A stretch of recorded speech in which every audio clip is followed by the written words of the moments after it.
Good evening.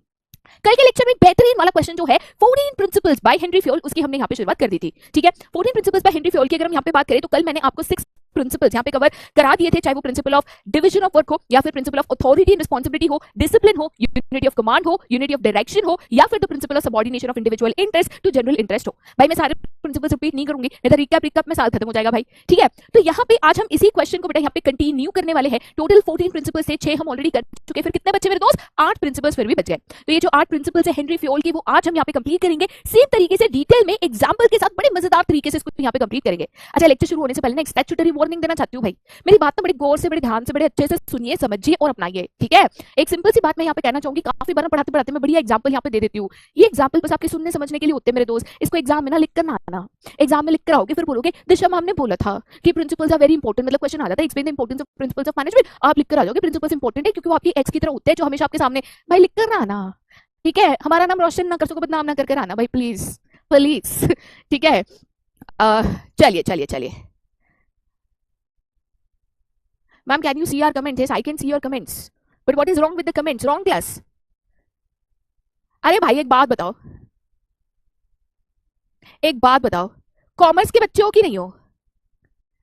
ये देखो, दो चीज हुई है, दो में से एक चीज हुई है, या तो साइंस के बच्चे कॉमर्स में आ गए हैं, या मैं साइंस के क्लास में मैंने रेड मार दी है। भाई क्या होगा यहाँ पे?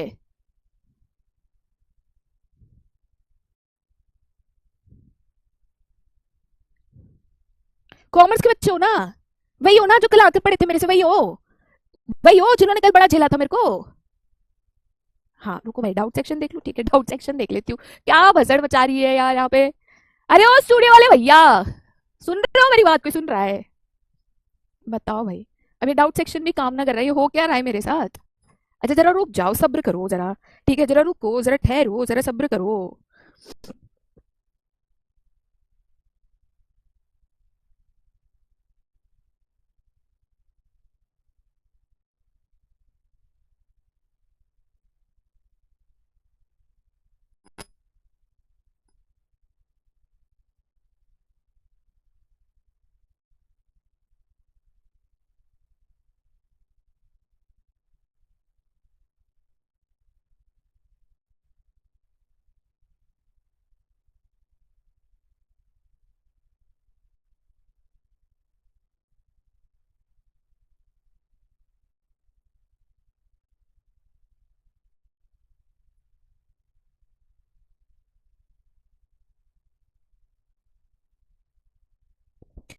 मैम नो वॉइस, अरे ये बात आपको सुननी भी ना थी। ठीक है, आपकी बातें सुनने के लिए नहीं लगा था मैंने फोन। भाई एक काम करो, अभी ना चैनल में थोड़ी सी गड़बड़ हुई थी, तो इसकी वजह से टेक्निकल इशू आपको यहाँ पे दिखाई दे रहा है। बहुत बच्चों को अभी भी साइंस की क्लास दिखाई दे रही है। जो बच्चे मुझे देख पा रहे, मेरी आवाज सुन पा रहे ना, प्लीज मेरी एक मदद कर दो। चैट सेक्शन में बच्चे जो यहाँ पे गलत क्लास अभी भी देख रहे हैं, चैट सेक्शन में उनको बस एक ही चीज टाइप करो, रिफ्रेश करो रिफ्रेश करो रिफ्रेश करो, फटाफट चैट सेक्शन को भर दो ये लिखकर, सो दैट जो बच्चे अभी भी गलत क्लास को देख रहे हैं, ये देखो। ठीक है, इशू हुआ है चैनल में, जो बच्चे अभी भी गलत क्लास को यहाँ पे देख रहे हैं, जो बच्चे अभी भी गलत क्लास को यहाँ पे देख रहे हैं, वो बच्चे सही क्लास पे इसके द्वारा पहुंच जाएंगे। प्लीज लिख दो चैट सेक्शन में, बच्चे मुझे कुछ नहीं सुन पा रहे हैं, रिफ्रेश करो रिफ्रेश करो रिफ्रेश करो, जल्दी से जल्दी लिख देना बाबू। थैंक यू सो मच मेरे प्यारे बच्चों। देखिए आपका ना डाउट स्लाइड भी बेटा नहीं चल रहा है, मैं यही चीज है ना यहाँ पे रिपोर्ट कर रही हूँ।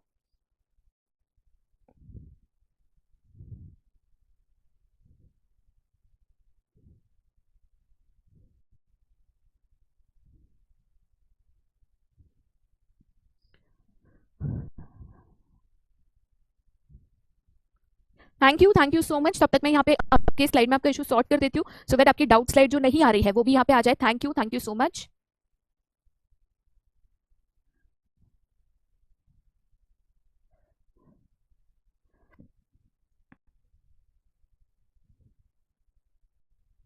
चलिए, अब आई बिलीव चीजें नॉर्मल हो गई होगी, आपकी डाउट स्लाइड भी आ गई होगी, और जो बच्चे साइंस की क्लास में थे भाई वो कॉमर्स में भी यहाँ पे आ गए होंगे।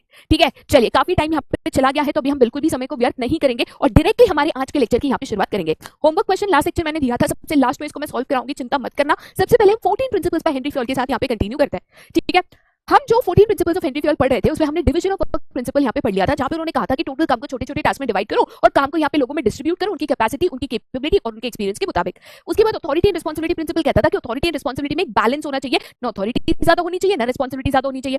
फिर आपने प्रिंसिपल ऑफ डिसिप्लिन पढ़ा, जो कहता था हर एक ऑर्गेनाइजेशन में रूल्स एंड रेगुलेशंस होने चाहिए जिसका पालन सभी को करना चाहिए, good superiors at all level यहाँ पे होने चाहिए, जुडिशियस एप्लीकेशंस ऑफ पेनल्टीज होनी चाहिए और सभी को अपने कमिटमेंट्स पे खरे उतरना चाहिए।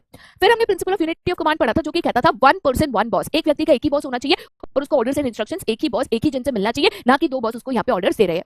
उसके बाद principle of unity of direction पढ़ा था। यूनिटी ऑफ डायरेक्शन यहाँ पे क्या कहता था, वन यूनिट वन प्लान। अगर आप एक डिपार्टमेंट हो, अगर आपका एक सिंगल गोल है, सेम गोल है, तो सभी को मिलकर एक ही प्लान को फॉलो करना चाहिए और वो प्लान के मुताबिक गोल को अचीव करना चाहिए। सबके अलग अलग प्लान से अलग अलग डायरेक्शंस में जा रहे हो, ऐसा नहीं होना चाहिए। सबसे लास्ट प्रिंसिपल जो हमने पढ़ा था, that is the principle of subordination of individual interest to general interest. Individual interest मतलब मेरा फायदा, जनरल इंटरेस्ट मतलब हम सभी का, ओवरऑल ऑर्गेनाइजेशन का यहाँ पे बेनिफिट। हेनरी फेल का मानना था कि अगर आप बड़ी पोजीशन पे हो, मैनेजरियल पोजीशन पे हो, काफी बार आपको ये मौका मिलता है कि आप खुद का फायदा, अपना बेनिफिट, आर्थिक बेनिफिट यहाँ पे देखो, बट ऑर्गेनाइजेशन के नुकसान पे या ऐसी कोई भी डिसीजन जिससे ऑर्गेनाइजेशन का नुकसान हो और आपका फायदा हो, ऐसा डिसीजन आपको कतई ही नहीं लेना चाहिए।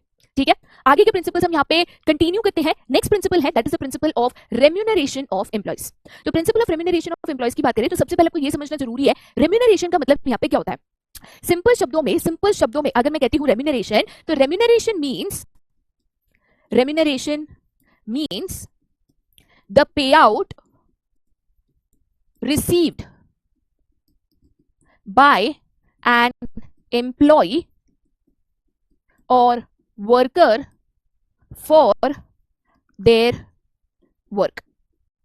अगर कल उठ के आप कहीं पे भी काम करते हो तो काम करने के बदले आपको पैसा मिलता है, कभी हम इसको सैलरी कहते हैं, कभी हम इसको वेजेस कहते हैं, कभी salary plus bonus plus commission भी आपको मिलता है। तो काम करने के लिए आपको जो भी टोटल पैसा मिलता है ना मेरे दोस्त, वो टोटल पैसे को हम यहाँ पे रेम्यूनरेशन कहते हैं। ठीक है, अब यहाँ पे principal of remuneration of employees यहाँ पे क्या कहता है, तो इस प्रिंसिपल में हेनरी फ्योल, जिन्होंने 14 प्रिंसिपल्स ऑफ मैनेजमेंट यहाँ पे दिए थे, उनका मानना था कि अगर आपके यहाँ पे कोई भी व्यक्ति काम कर रहा है, काम करते वक्त या काम के बदले आप उनको यहाँ पे पेमेंट देते हो, सैलरी देते हो, वेजेस देते हो, भाई तुम इन चीजों को मतलब ध्यान से देखो। आप जब किसी को पेमेंट कर रहे हो, किसी को सैलरी या वेजेस दे रहे हो मेरे दोस्त, पहली चीज तो ये ध्यान में रखो कि कम से कम उतनी सैलरी दो कि वो अपनी बेसिक जरूरतें पूरी कर सके। इतना भी कम किसी का पगार या सैलरी नहीं होना चाहिए कि वो उससे अपना पेट भी ना भर सके, अपनी बेसिक जरूरतें भी पूरी ना कर सके। दूसरा, जो व्यक्ति जितना काम कर रहा है, जितना पढ़ा लिखा है, जितना एक्सपीरियंस है, जितनी इसकी स्किल्स है, और मार्केट में वो काम के बदले जो रेट चल रहा है ना, आप उसी रेट से उसको पैसा दो। सामने वाला मजबूर है, मजबूरी का फायदा उठा के जानबूझ के कम पैसे में उससे काम करवाना, ये चीज आप कभी मत करो। तीसरी चीज, इंडिया में कायदा है, इस कायदे को हम कहते हैं मिनिमम वेजेस एक्ट। मेरी बात को ध्यान से सुनो, इंडिया में कायदा है जिसको हम कहते हैं, कायदे का नाम है मिनिमम वेजेस एक्ट। ठीक है, एक्ट बोला तो आपको याद रखना है कि ये लॉ है, एक कायदा है जिसको सभी को मानना होता है, सभी को यहाँ पे फॉलो करना होता है। तो ये जो कायदा है, इसमें हर एक व्यक्ति को मिनिमम आपको कितना पे करना है वो गिवन है। कायदा है, कायदे का पालन सभी कंपनीज को करना है। अगर आप ये कायदा तोड़ते हो तो आपके खिलाफ लीगल कार्रवाई, कानूनन कार्रवाई हो सकती है। तो ये कायदे का पालन करो। सबसे इंपॉर्टेंट चीज, किसी का भी रेम्यूनरेशन डिसाइड करते वक्त अपनी कंपनी की फाइनेंशियल कैपेबिलिटी देखो। हाथ में पैसा नहीं, तुम कहते हो मैं इसको 70 लाख पेमेंट दूंगा, इसको 50 लाख दूंगा, अरे दोगे कहां से। तो अपनी कंपनी की जो फाइनेंशियल कंडीशन है, जितना आपके पास पैसा है, उसके मुताबिक आप लोगों को रेम्यूनरेशन दो। तो प्रिंसिपल ऑफ रेम्यूनरेशन जब भी आप यहाँ पे पढ़ते हो तो उसमें क्या क्या चीजें हेनरी फ्योल ने कही थी। सबसे पहली चीज उन्होंने क्या कही थी, a person must be remunerated at least that much that he or she can fulfill their basic needs। ठीक है, दूसरा, remuneration should always be as per market standards। Next, while deciding remuneration,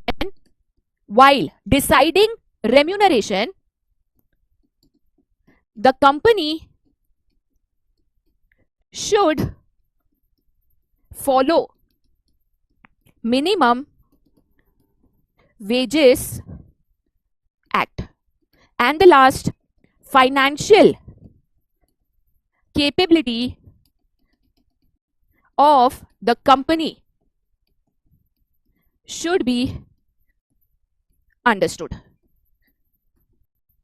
ठीक है, गौर से अगर देखोगे ना, ये प्रिंसिपल एम्प्लॉयज के फायदे के लिए यहाँ पे बनाया गया था, जहाँ पे ये कहा गया था कि आपको एम्प्लॉयज का एक्सप्लॉइटेशन नहीं करना है, उनकी मजबूरी का फायदा नहीं उठाना है, उनको सही तरीके से रेम्यूनरेशन करना है कि वो अपनी जिंदगी चला सके, जो वो डिजर्व करते हैं वो उनको पैसा मिल सके, मार्केट स्टैंडर्ड के हिसाब से उनको रेम्यूनरेट करना है, गवर्नमेंट का जो कायदा है मिनिमम वेजेस एक्ट उसका पालन करना है, और रेम्यूनरेशन डिसाइड करते वक्त अपनी कंपनी की फाइनेंशियल कैपेबिलिटी को हमेशा ध्यान में रखना है। ये कौन कहता था मेरे दोस्त? तो ये कहता था the principle of remuneration of employees. कौन कहता था?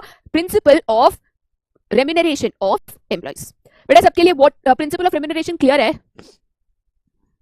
Ma'am what is the minimum wages for a person in India? अगर आप मिनिमम वेजेस एक्ट देखोगे तो डिफरेंट काम के लिए, डिफरेंट लोगों के लिए, डिफरेंट एक्सपीरियंस और डिफरेंट स्किल सेट के लोगों के लिए there are different minimum wages that have been decided by the government of India.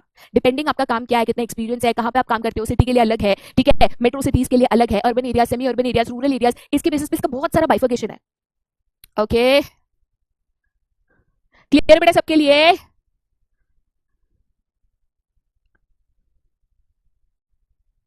चलो ठीक है।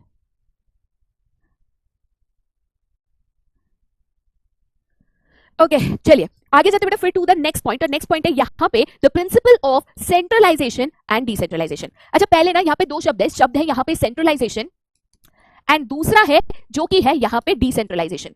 दो वर्ड्स है, सेंट्रलाइजेशन एंड डिसेंट्रलाइजेशन। पहले तो बेटा ये जो दो वर्ड्स है ना, आप इसका यहाँ पे मतलब समझ लीजिए।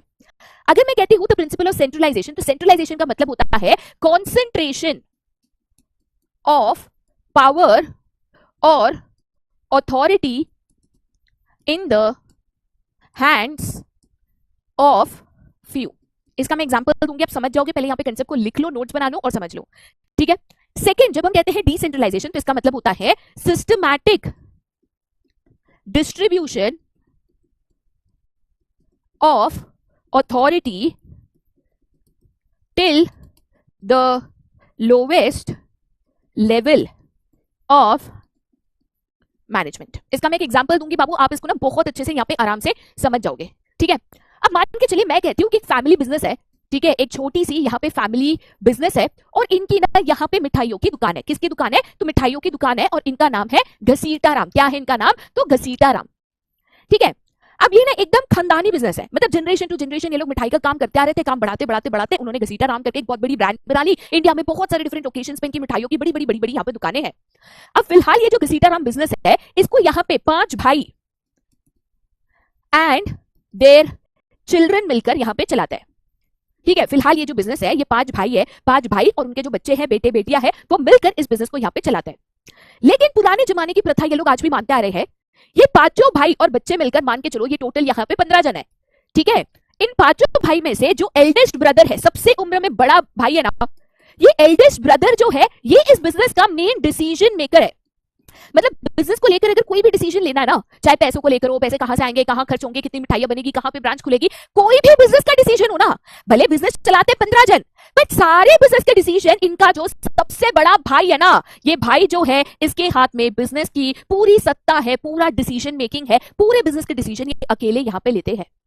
इस कंसेप्ट को हम यहाँ पे क्या कहते हैं? तो इस कंसेप्ट को हम यहाँ पे कहते हैं सेंट्रलाइजेशन। सेंट्रलाइजेशन का मतलब होता है कि बिजनेस में कुछ गिने चुने लोग हैं जो बिजनेस के सारे डिसीजन लेते हैं, बाकी जो बच गए लोग हैं उनके पास डिसीजन लेने का कोई अधिकार नहीं है। उनको जो काम बताया जाए, जो ऑर्डर इंस्ट्रक्शन दिए जाए, उनको चुपचाप उसको फॉलो करना है, चुपचाप वो काम को कंप्लीट करना है।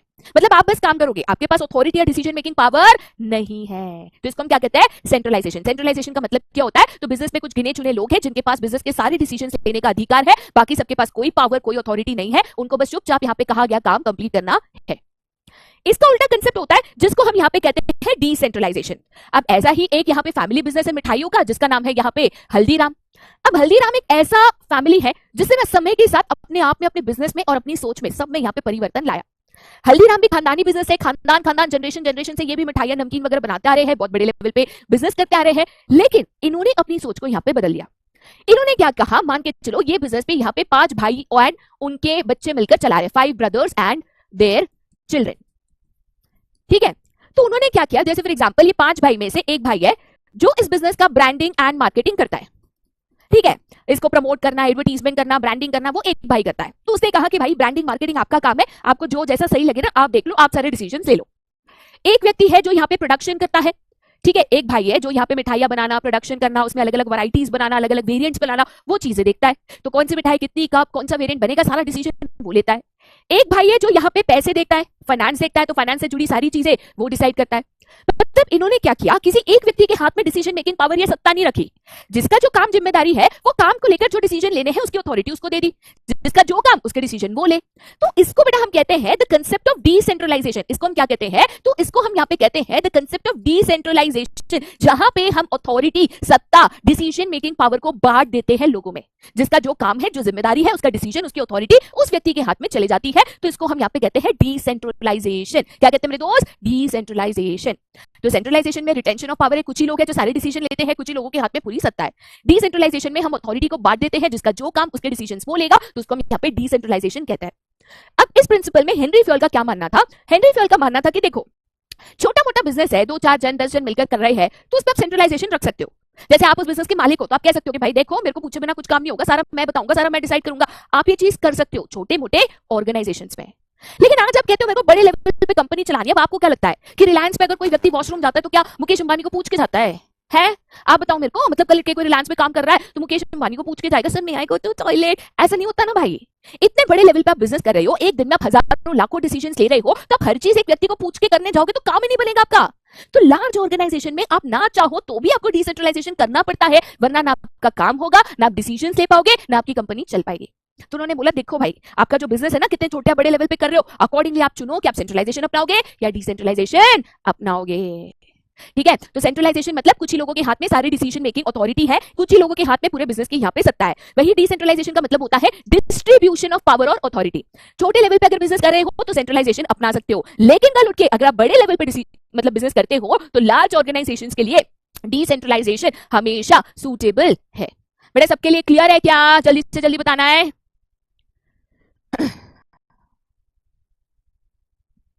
सबके लिए क्लियर है? काव्या आती हूँ आपके डाउट के ऊपर आती हूँ, वेरी गुड डाउट, आती हूँ उसके ऊपर।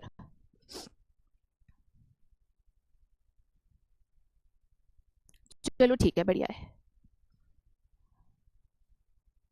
ओके ठीक है।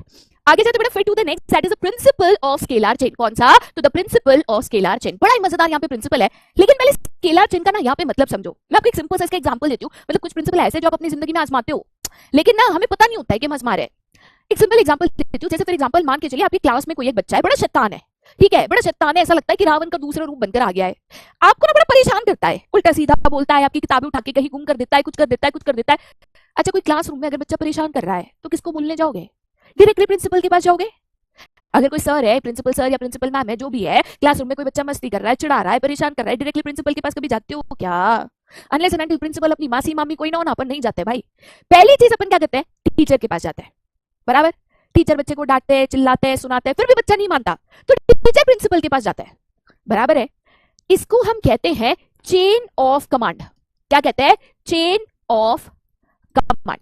देखो चेन ऑफ कमांड कैसे डेवलप होता है, तो जैसे अगर मान के चलो कोई एक स्टूडेंट है, बराबर, स्टूडेंट का सुपीरियर कौन? उससे बड़ा स्कूल में कौन? तो स्टूडेंट के लिए सुपीरियर होते हैं उनके टीचर। टीचर का सुपीरियर कौन? तो वो होते हैं उनके स्कूल के प्रिंसिपल, बराबर। तो स्टूडेंट का सुपीरियर टीचर, टीचर का सुपीरियर प्रिंसिपल, इसको हम क्या कहते हैं? इसको हम यहाँ पे कहते हैं चेन ऑफ कमांड। क्या कहते हैं मेरे दोस्त? चेन ऑफ कमांड, ठीक है। अब हेनरी फ्योल का क्या मानना था? हेनरी फ्योल कहते थे कि एक ऑर्गेनाइजेशन में तो हजारों लोग काम करते हैं। अब काफी बात काम करते करते एक दूसरे से बात कम्युनिकेट ही तो आपको करना पड़ता है। कम्युनिकेशन करते वक्त, एक दूसरे से बात करते वक्त हमें ये चेन ऑफ कमांड का यहाँ पे पालन करना चाहिए। ऐसा नहीं होना चाहिए कि स्टूडेंट डायरेक्टली जाके प्रिंसिपल से बात कर रहा है, ये चीज नहीं होनी चाहिए। समझाने के लिए एक बेहतरीन डायग्राम उन्होंने दिया है। बाबू अगर एग्जाम में स्केलर चेन प्रिंसिपल आया ना, डायग्राम ड्रॉ करे बिना आओगे ना, आधे मार्क्स आपके कट हो जाएंगे। ठीक है, डायग्राम बहुत इजी है। डायग्राम ड्रॉ करने के लिए सबसे पहले आपको उल्टा वी बनाना है। क्या बनाना है? उल्टा वी। या तो बचपन में ड्राइंग में सीनरी में माउंटेन बनाते थे ना, वो बनाना है। ठीक है, माउंटेन में यहाँ पे ए है, then you have B, C, D and E. Alphabets important नहीं है, 1 2 3 4 भी लिख सकते हो, ए बी सी डी भी लिख सकते हो, A B C D E भी लिख सकते हो, कोई फर्क नहीं पड़ता, मार्किंग करना जरूरी है। ठीक है, अब उन्होंने एक एग्जांपल दिया था। उन्होंने बोला था देखो, जैसे फॉर एग्जांपल मान के चलो ए और ई ये दोनों लोअर लेवल मैनेजमेंट पे काम कर रहे हैं, ठीक है। बी और डी मिडिल लेवल मैनेजमेंट है, और सी जो है वो टॉप लेवल मैनेजमेंट है, ठीक है। अब अगर यहां पे ए को बात करनी है ई के साथ, अब इस केस में अगर ए को बात करनी है ई के साथ, तो नॉर्मल केस में कम्युनिकेशन कैसे जाना चाहिए मालूम है? ए अपनी बात बी को बताएगा, बी ये बात सी को बताएगा, सी ये बात डी को बताएगा, डी ये बात ई को बताएगा। ठीक है, तो ए बी को बताएगा, बी सी को बताएगा, सी डी को बताएगा और डी ई को बताएगा। इसको हम कहते हैं चेन ऑफ कमांड फॉलो करना, कम्युनिकेशन को फॉलो करना। तो नॉर्मल केस में ना ऑफिस में ऐसे ही कम्युनिकेट होता है, जब चाहे जिससे चाहे मुंह उठा के बात नहीं कर सकते भाई, चेन ऑफ कम्युनिकेशन यहाँ पे फॉलो होना चाहिए। इसी को हम कहते हैं the principle of scalar chain. क्या कहते हैं मेरे दोस्त? तो इसी को हम कहते हैं the principle of scalar chain. लेकिन अगर कुछ इमरजेंसी है, कुछ अर्जेंट है, ए बी को बोले अभी सी को, सी डी को, डी ई को, तब तक तो भाई जो होना था वो हो के जमाना हो जाएगा, बराबर है। इमरजेंसी में हम क्या करें? उन्होंने उसका भी जुगाड़ दे दिया। उन्होंने कहा कि अगर इन केस कोई इमरजेंसी है तो इमरजेंसी में दो लोग जो सेम लेवल पे काम कर रहे हैं, जैसे दोनों लोअर लेवल पे काम कर रहे हैं ना, तो इमरजेंसी में दो लोग जो सेम लेवल पे काम करते हैं वो डायरेक्टली एक दूसरे से कम्युनिकेट कर सकते हैं बाय यूजिंग अ शॉर्टकट जिसको हम कहते हैं गैंग प्लैंक। याद रखना है गैंग प्लैंक जो है, याद रखना है गैंग प्लैंक जो है should be used only in case of emergency. अगर इमरजेंसी है, कुछ अर्जेंट कम्युनिकेशन है, तो ही डायरेक्टली कम्युनिकेट करना है by using a gang Planck.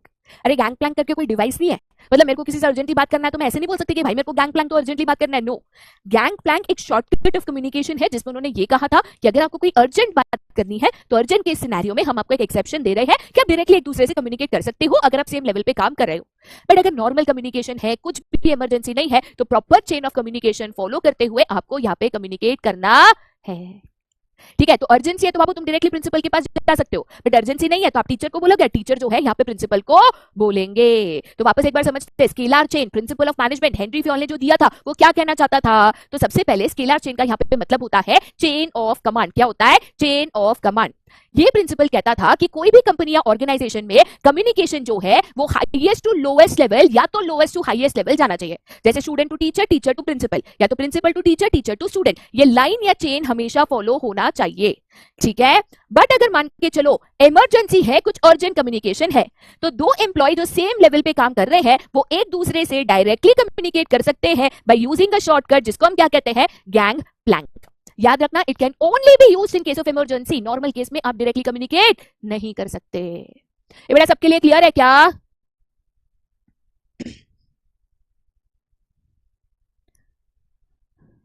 बेटा सबके लिए क्लियर है? हाँ जी अभिनव, मुझे भी पता है, इनसे मेरे लेक्चर में भी ग्लिच हुई थी। ए और ई अलग अलग डिपार्टमेंट्स में है बट सेम लेवल पे काम कर रहे हैं। ठीक है,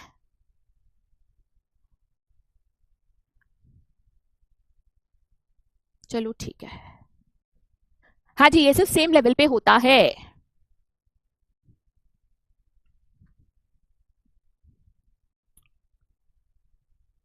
चलो ठीक है, लेकिन डायरेक्ट क्यों नहीं? A very good question.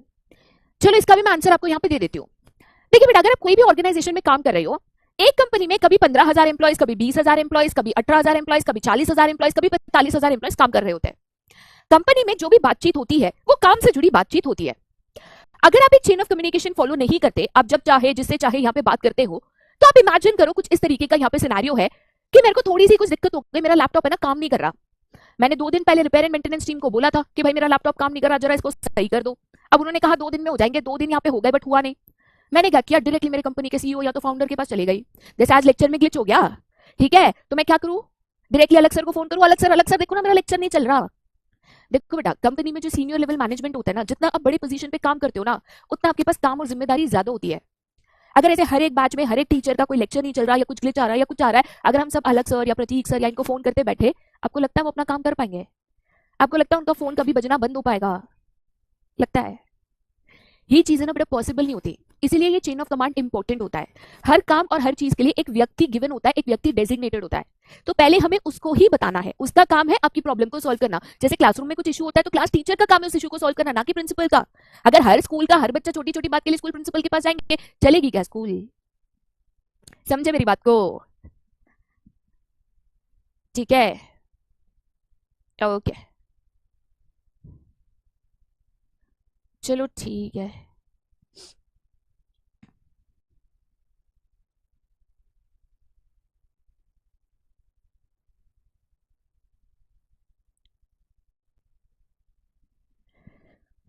चलिए ठीक है, ओके। अच्छा, कुछ बच्चे यहाँ पे पूछ रहे हैं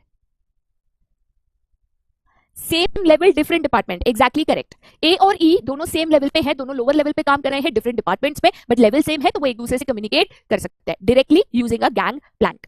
ठीक है चलो ठीक है, ओके। नेक्स्ट प्रिंसिपल पे जाते हैं। मैम डाउट डाउट चेक करूंगी, जरा रुक जाओ, 2-3 प्रिंसिपल पहले पढ़ो फिर डाउट चेक करूंगी, वरना डाउट में लेक्चर खत्म हो जाएगा बाबू, टेंशन ना लो। ठीक है, चलिए आगे जाते बेटा फिर टू द नेक्स्ट, जो कि है आपका यहाँ पे प्रिंसिपल ऑफ ऑर्डर। अच्छा, ये प्रिंसिपल समझना बहुत आसान है compare to last two principles. ठीक है, प्रिंसिपल ऑफ ऑर्डर यहाँ पे क्या कहता है, तो जब मैं कहती हूँ द प्रिंसिपल ऑफ ऑर्डर, वो एक ही चीज कहता है कि everything and everyone in an organization should have a fixed place and everything and everyone should be in their fixed place. ठीक है, अच्छा सबसे पहले अगर मैं यहाँ पे प्रिंसिपल ऑफ ऑर्डर की बात करती हूँ तो प्रिंसिपल ऑफ ऑर्डर यहाँ पे क्या कहता है, एक ऑर्गेनाइजेशन में जो भी रिसोर्सेज है, चाहे इलेक्ट्रॉनिक आइटम्स है, चाहे मशीनरी है, चाहे पेपर्स है, चाहे फाइल्स है, हर एक चीज की एक फिक्स जगह यहाँ पे होनी चाहिए, और वो चीज जो भी व्यक्ति इस्तेमाल करे उसको उसको उसी जगह पे, वही फिक्स जगह पे रखनी चाहिए। सिमिलरली अगर एक ऑर्गेनाइजेशन में हजारों लोग काम कर रहे हैं, सभी लोगों की एक फिक्स जगह, एक फिक्स केबिन या तो एक फिक्स डेस्क यहाँ पे होना चाहिए, और हर दिन वो व्यक्ति अपने उसी फिक्स डेस्क और फिक्स जगह पे मिलना चाहिए। इसका कारण क्या या इसका पर्पस क्या? अब फॉर एग्जांपल लेटर से मैं ऑफिस में जाती हूँ और मुझे निखिल सर से कोई काम है, या तो निखिल सर का लेक्चर है 5 मिनट में, बट निखिल सर दिखाई नहीं दे रहे, तो मुझे निखिल सर को फटाफट बोलना है कि सर सर सर सर आपका यहाँ पे लेक्चर है। मैं कैसे उनको ढूंढूंगी? ऑफिस में एक जगह पे अगर आप जाओगे जहां पे हमारे लेक्चर्स होते हैं, एक जगह पे 100-200 लोग बैठे होते हैं। अब इसमें मेरे को निखिल सर को ढूंढना है तो क्या करूं? चिल्लाऊं निखिल सर, ओ निखिल सर? नहीं ना, हर एक टीचर की एक फिक्स जगह है। ठीक है, तो मुझे पता है निखिल सर कहाँ बैठे हैं। ऑफिस में मैं एंटर करूंगी, सीधा जाके सबसे लास्ट रो, लेफ्ट साइड से दूसरी चेयर, ये निखिल सर की है। कभी भी अगर ऑफिस जाओगे, मौका मिलेगा पेगासस पे अगर आप जाओगे तो पेगासस पे जाना। ठीक है, ऑफिस एंटर करना, लेफ्ट हैंड साइड जहाँ पे टीचर्स बैठते हैं एंटर करना, सीधा जाना लेफ्ट हैंड साइड से सबसे लास्ट रो, लेफ्ट से सेकंड चेयर, वो निखिल सर की है। मैं आपको उतना भी बता सकती हूँ, मुझे उनको ढूंढने की जरूरत नहीं पड़ेगी। हर एक चीज की एक फिक्स जगह है। कॉफी कहाँ मिलेगी, चाय कहाँ मिलेगी, स्टेशनरी कहाँ मिलेगी, माइक कहाँ मिलेगा, हर एक चीज की एक फिक्स जगह है। बाबू आप इमेजिन करो एक लाइब्रेरी है, लाइब्रेरी में हजारों किताब होती है, आप जाकर एक किताब मांगते हो, लाइब्रेरियन तुरंत निकाल के आपको दे देते हैं। क्यों? हर एक किताब की एक फिक्स जगह बनाई रखी होती है, और वो किताब जब आप वापस करते हो उसी जगह पे रखी जाती है, तो उसको ढूंढने में समय नहीं जाता। प्रिंसिपल ऑफ ऑर्डर एक ही चीज चाहता था कि हर चीज और व्यक्ति की फिक्स जगह हो, जिससे आपको उनको ढूंढने में समय ना बर्बाद करना पड़े, आपका टाइम वेस्टेज ना हो, और आपकी एफिशिएंसी बढ़े, आप कम समय में ज्यादा काम को कर पाओ। ठीक है, चलिए तो प्रिंसिपल ऑफ ऑर्डर बेटा काफी इंपॉर्टेंट है, सिंपल सी चीज है, हर एक व्यक्ति और चीज की फिक्स जगह हो और उसको आप हमेशा उसी जगह पे रखो, सो दैट ढूंढने में आपका समय ना हो और अननेसेसरी कियोस, कंफ्यूजन, ये चीजें यहाँ पे ना हो। ठीक है, हाँ जी राज, yes, okay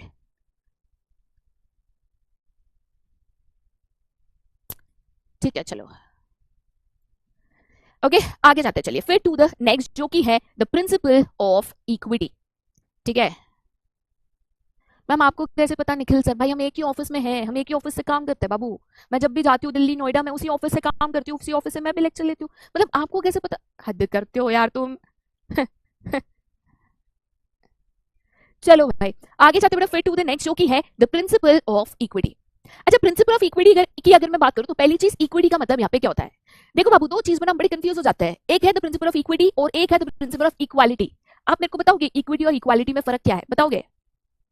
what is the difference between equity and equality? Ma'am आपने अलग सर को देखा है क्या? भाई मेरा लॉन्च अलग सर ने करवाया है, अलग सर से मैं जितनी बार जाती हूँ उतनी बार अलग सर से मिलती हूँ। ठीक है,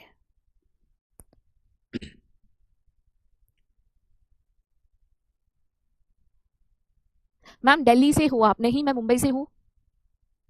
chaos is equal to confusion, हाँ कंफ्यूजन बोलो, अफला तफली बोलो, जो चाहो उसको कह लो। रजनीश मेरी कोई फिक्स प्लेस नहीं है क्योंकि मैं एक्चुअली ऑफिस से काम नहीं करती हूँ। ठीक है, सात्विक गब्बर सर भी ऑफिस से काम नहीं करते। Thank you Keshav. Equity means no discrimination, तो इक्वालिटी का मतलब क्या है? डिस्क्रिमिनेशन।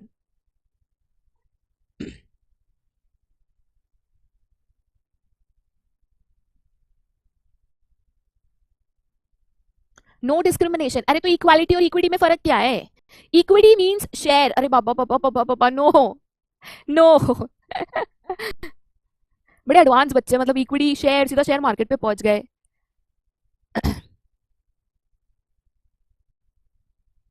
अरे भाई मैं बता देती हूँ, एक सेकेंड मैं ही बता देती हूँ, ठीक है।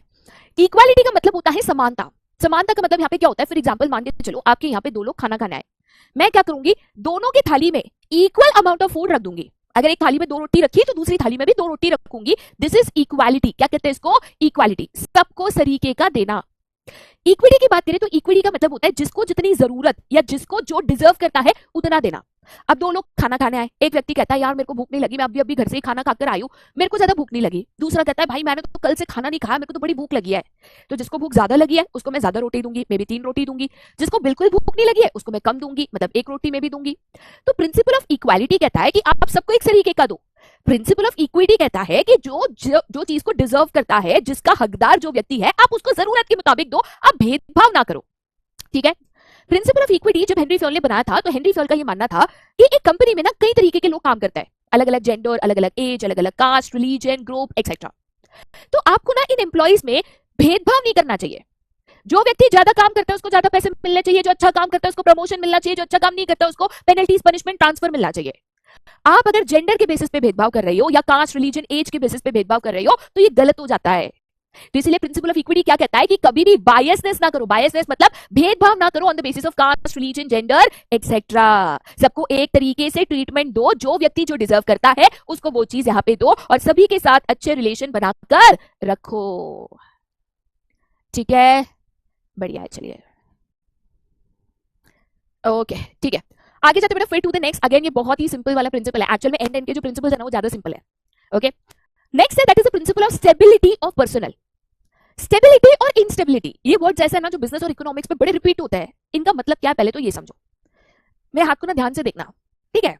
अगर मान के चलो ये आपकी स्टॉक मार्केट है, ये जो है this is your stock market. अगर आपकी स्टॉक मार्केट कुछ इस तरीके से चल रही है तो इसको हम कहते हैं स्टेबिलिटी। बट अगर आपकी स्टॉक मार्केट ऐसे चल रही है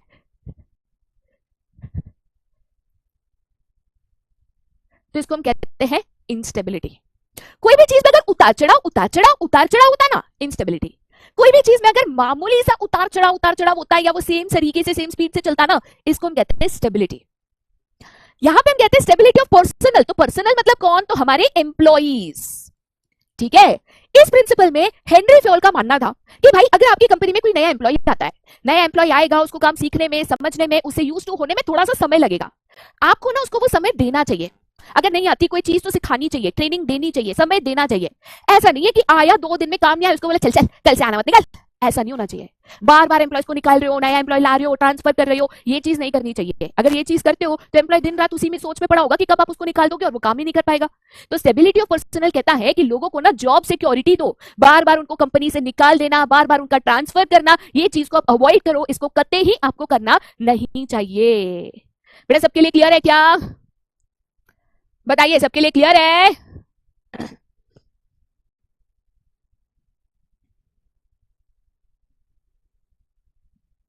चलिए ठीक है।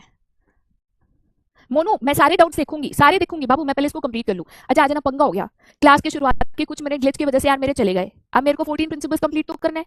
जैसे कंप्लीट कर लूंगी आपके डाउट्स के ऊपर आ जाऊंगी, चिंता ना करो। फिर भी डाउट्स रह जाएंगे ना बाबू, मैं तुम्हारे डाउट स्लाइड पे सॉल्व करूंगी। फिर भी आपको संतुष्टि नहीं मिलेगी ना, मैं आपके लिए एक्स्ट्रा डाउट लेक्चर लगा लूंगी जहां पे बस आप डाउट पूछना और बस मैं जवाब देते जाऊंगी। आप चिंता ना करो, सभी के सवालों का जवाब यहाँ पे मिलेगा दोस्त, मिलेगा, ठीक है। चलो आगे जाते बेटा, फिर टू द नेक्स्ट जो कि है द प्रिंसिपल ऑफ इनिशिएटिव। अच्छा इनिशिएटिव का मतलब यहाँ पे क्या होता है पहले तो आपको ये समझना जरूरी है। इनिशिएटिव का मतलब होता है खुद से आगे आकर कोई काम को करना। देखो एक चीज तो होती है कि हमारे बॉस ने हमको कोई काम दिया तो हमको तो वो करना पड़ेगा, बॉस की तो सुननी पड़ेगी, भाई पापी पेट का सवाल है। दूसरा होता है कि हम खुद से वॉलंटरीली अपनी मर्जी से कोई काम या कोई जिम्मेदारी को उठाते हैं। जैसे हमारे स्कूल में एनुअल डे का फंक्शन है, ठीक है, टीचर ने बोला कि यार बहुत सारा काम है, मुझे डेकोरेशन भी देखना है, होस्टिंग भी देखना है, इसकी लिस्ट भी बनानी है। आप कहते हो मैम सुनो ना, डेकोरेशन का काम मैं कर लूं क्या, बोर्ड बोर्ड सब डेकोरेशन में कर लूंगा, मैं देख लूं क्या। इसको कहते हैं इनिशिएटिव। सर मैं ये चीज कर लूं, सर मेरे को मौका दे दो मैं देख लेता हूं, इसको हम कहते हैं इनिशिएटिव।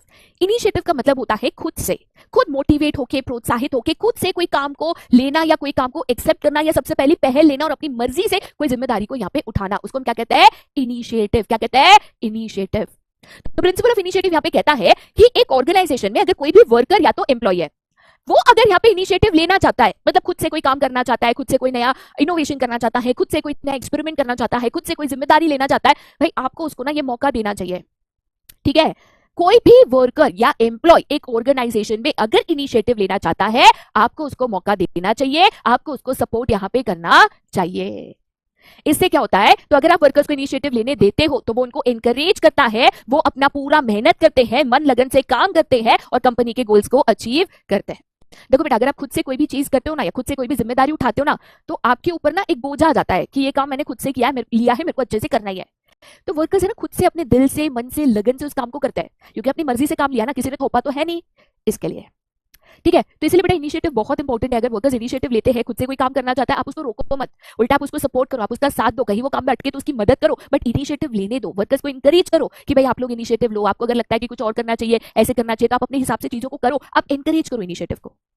ठीक है, चलिए आगे जाते बेटा फिर टू द लास्ट प्रिंसिपल। ठीक है, थोड़ा सा यहाँ पे ना ये गलती से मिस्टेक हो गया है, तो गलती से मिस्टेक को मैं सुधार देती हूँ। प्रिंसिपल ऑफ इनिशिएटिव तो मैं ऑलरेडी करा चुकी हूँ। प्रिंसिपल नंबर 14 है, that is the principle of aspirate the corps. बड़ा ही अजब गजब नाम रख दिया है प्रिंसिपल का, बट एक्चुअली क्या था, हेनरी फ्योल ना फ्रांस में पढ़े लिखे बड़े हुए काम कर रहे थे, तो उन्होंने सोचा क्यों ना थोड़ा सा अपना फ्रेंच टच दिया जाए। ठीक है, इन्होंने ना ये प्रिंसिपल को इंग्लिश में कन्वर्ट ही नहीं किया और इसको फ्रांस में फ्रेंच में ही लिख दिया।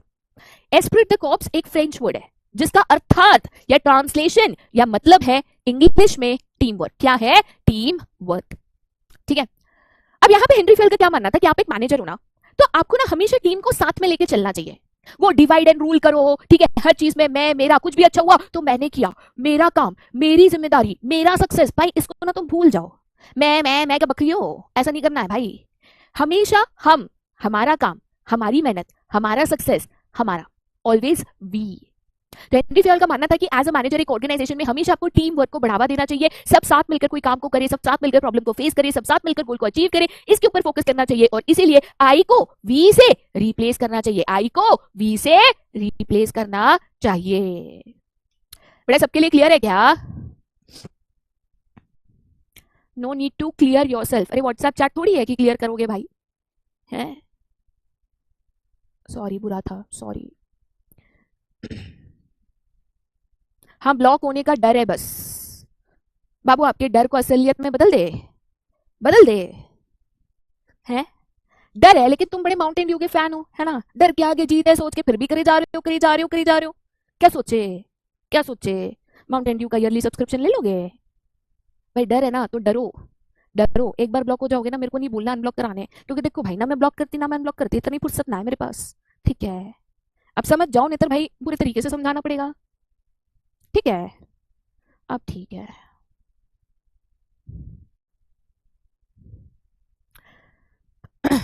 चलो ठीक है, एनीवेज वेज आगे चलते बेटा फिर टू द नेक्स्ट। ठीक है, अभी पोलिंग का टाइम है, फटाफट पोलिंग खत्म करते हैं, मेरे पास अभी भी 15 मिनट है।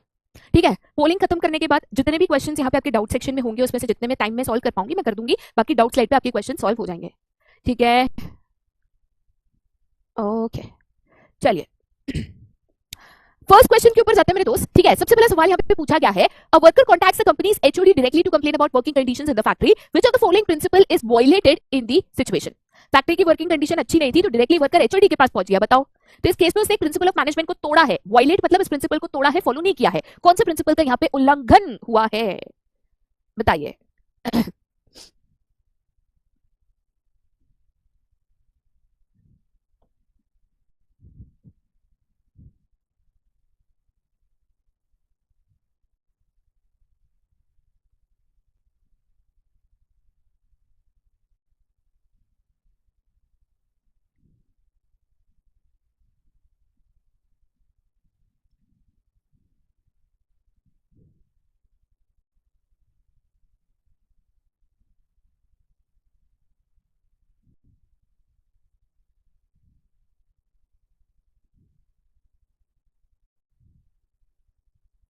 चलो भाई, तो अगर करेक्ट आंसर की बात करें तो ऑप्शन डी जो है that is the principle of scalar chain, वो यहाँ पे फॉलो नहीं हुआ है, या आप कह सकते हो वायलेट हुआ है, क्योंकि अगर फैक्ट्री की वर्किंग कंडीशन अच्छी नहीं थी तो उसको पहले अपने सुपीरियर के पास जाना था, डायरेक्टली एचओडी के पास नहीं जाना चाहिए था।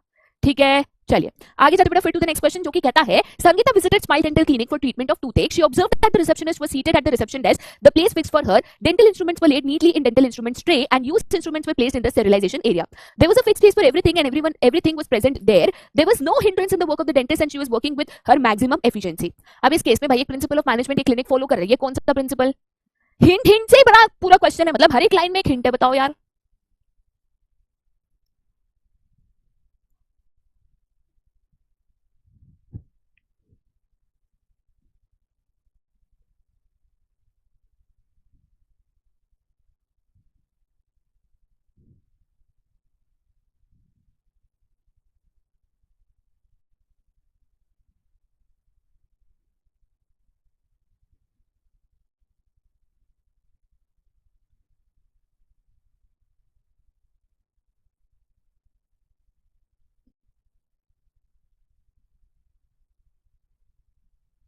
चलिए, तो करेक्ट आंसर की बात करें तो it is option C, that is the principle of order. उन्होंने बोला कि हर एक चीज की एक फिक्स जगह थी और हर एक चीज उसकी फिक्स जगह के ऊपर रखी हुई थी, that is the principle of order. ठीक है, चलिए आगे जाते बेटा फिर to the next question. The CEO of Radhe cycles private limited mister Kumar wants to get maximum output from employees at competitive cost. On the other hand Ramakant, an employee of a company, wants to get maximum salary while working least. तो इस case में भाई एक principle of management violet हुआ है, कौन सा? I think ये रिपीटेड क्वेश्चन है, बट चलो कोई नहीं, क्वेश्चन आ गया तो जवाब दे ही दो। अब इस केस में भी एक प्रिंसिपल ऑफ मैनेजमेंट वायलेट किया हुआ है, मतलब तोड़ा गया है, मतलब फॉलो नहीं हुआ है, कौन सा ये आप मेरे को बताओगे?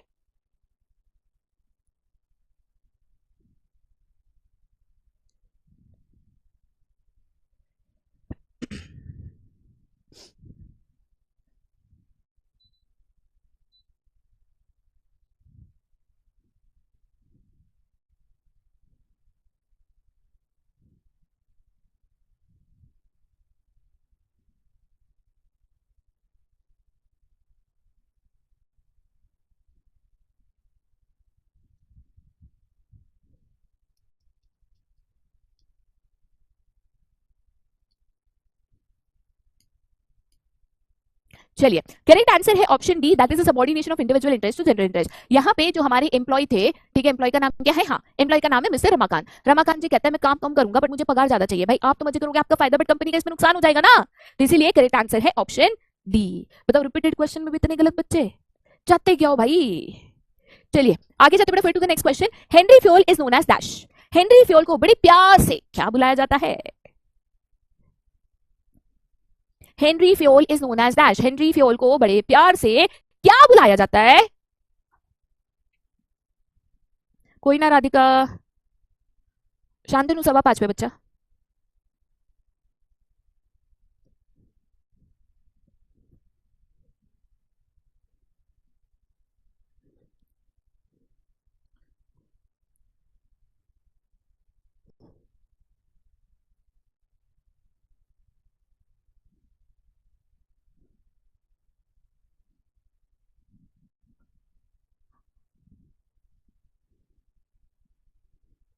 माही पांडे, ओ मेरी झांसी की रानी।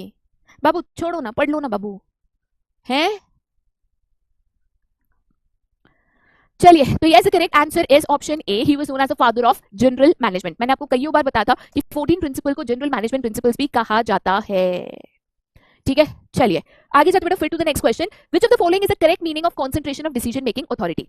Concentration of decision making authority, ठीक है, concentration of decision making power, इसको हम क्या कहते हैं?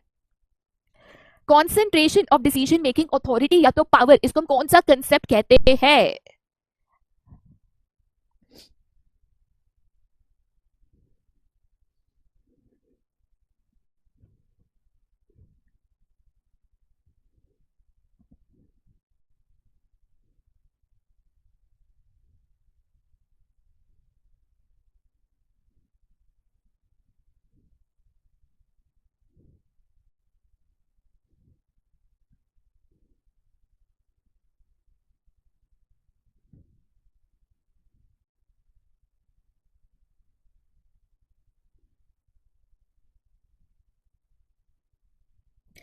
चलिए, तो यहाँ पे the correct answer is option B, इसको हम सेंट्रलाइजेशन कहते हैं। मैंने जैसे आपको बोला था, एक ही जन के हाथ में यहाँ पे सत्ता होना, that is centralisation. Concentration of decision making power, कुछ ही लोग हैं जो कंपनी के या बिजनेस के सारे डिसीजन लेते हैं, that is known as centralisation.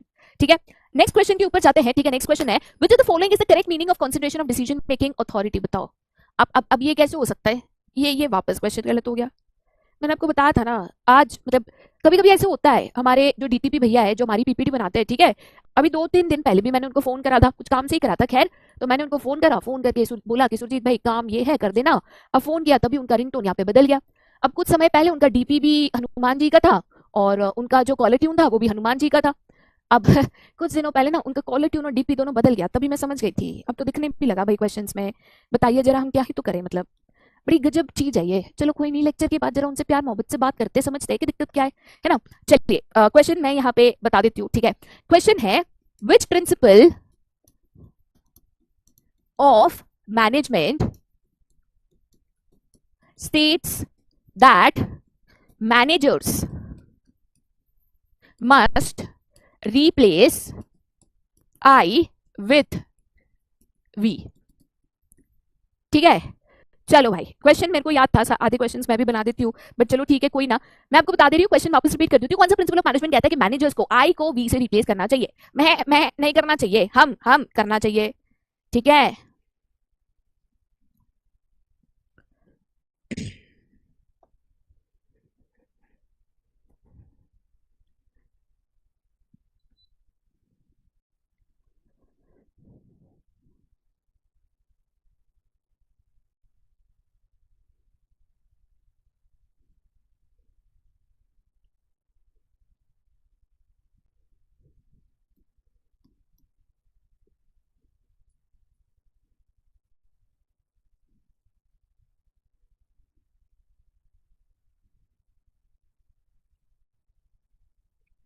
चलिए, तो जी हाँ, करेक्ट आंसर है option B, that is principle of esprit de corps, जिसका अर्थात है टीम वर्क। ठीक है, चलिए इसी के साथ हम यहाँ पे 14 प्रिंसिपल्स ऑफ हेनरी फ्योल, ये जो टॉपिक है हम यहाँ पे सक्सेसफुली कंप्लीट करते हैं। ठीक है, एक और क्वेश्चन आज होमवर्क के तौर पे दे रही हूँ। मुझे पता है कि लास्ट लेक्चर जो मैंने होमवर्क दिया था वो मैंने आज नहीं कराया, आपको भी बताया कि स्टार्टिंग में ग्लिच हो गई, काफी समय जो है हमारा उसमें चला गया, चिंता की जरूरत नहीं है। नेक्स्ट लेक्चर में हम यहाँ पे scientific principles by F W. Taylor शुरू करेंगे। वो प्रिंसिपल्स के साथ ये होमवर्क का केस स्टडी और लास्ट वाले होमवर्क का केस स्टडी दोनों में सॉल्व करा दूंगी। हर लेक्चर में एक दो केस स्टडी करेंगे, चैप्टर खत्म होने के एंड में एक special lecture only for case studies रखेंगे, जिससे हर चैप्टर के साथ साथ उसकी केस स्टडीज भी हम यहाँ पे प्रैक्टिस करते जाए। ठीक है, ऑलरेडी बच्चा यहाँ पे टाइम अप हो चुका है। मुझे पता है कि शुरुआत में कुछ बच्चों का कंसेप्ट मिस हुआ था, कुछ बच्चों को ये डाउट था कि स्केलर चेन में, अच्छा एक कॉमन डाउट था जो मैं यहाँ पे आपको बता देती हूँ, ए बी सी डी और ई था। ए और ई दोनों अलग डिपार्टमेंट में है, सेम लेवल पे। ठीक है, जैसे अगर ए मैनेजर है तो ई भी मैनेजर है, ए प्लांट सुपरिटेंडेंट है तो बी भी प्लांट सुपरिटेंडेंट है। अगर दोनों सेम लेवल पे काम कर रहे हैं तो डायरेक्टली कम्युनिकेट कर सकते हैं। बट मान के चलो ए बी सी डी और ई था, अब ए को डी से बात करनी है तो क्या करेंगे? तो क्या वो ऐसे डायरेक्टली कम्युनिकेट कर सकते हैं? नहीं। फिर क्या होगा, ए बी को बोलेगा और बी गैंग प्लैंक का इस्तेमाल करके डी से काम करेगा। मतलब गैंग प्लैंक सिंपल शब्दों में दो लोग जब सेम लेवल पे काम करते हैं तभी इस्तेमाल हो सकता है। That's it. ठीक है, बाकी डाउट्स बाबू, टाइम की कमी है, लेक्चर खींच के कोई मतलब नहीं है, डाउट साइड पे सॉल्व कर दूंगी, चिंता ना करो। जब तक आपका डाउट सॉल्व नहीं होगा मुझे खुद संतुष्टि नहीं मिलेगी। अगर ऐसा लगा मैं आपके लिए एक सेपरेट डाउट सॉल्विंग का लेक्चर भी अरेंज करवा दूंगी। ठीक है, चलिए आज के लीडर बोर्ड की बच्चे बात करें तो लीडर बोर्ड पे फर्स्ट पेज पे we have Prashant, then we have Aaradhya, head